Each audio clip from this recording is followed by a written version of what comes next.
Not a stain or a dye. What is it? It's Kakishibu Persimmon Tannin. In Japan, Kakishibu has been produced from green astringent persimmons for centuries to color clothing, paper, and even finish furniture. It acts like a dye and requires no fixatives, and when exposed to natural light, it darkens over time to rich brown tones.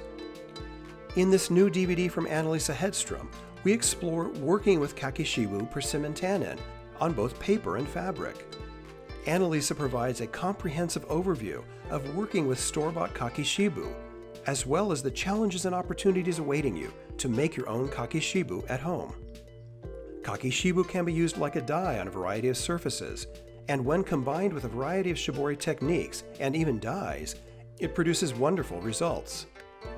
You can modify the Kakishibu color with iron and other modifiers, with surprising and fascinating variations. Several workshops in one, exploring everything you need to know to get started making your own Kakishibu wearables, art textiles, gift papers, and more.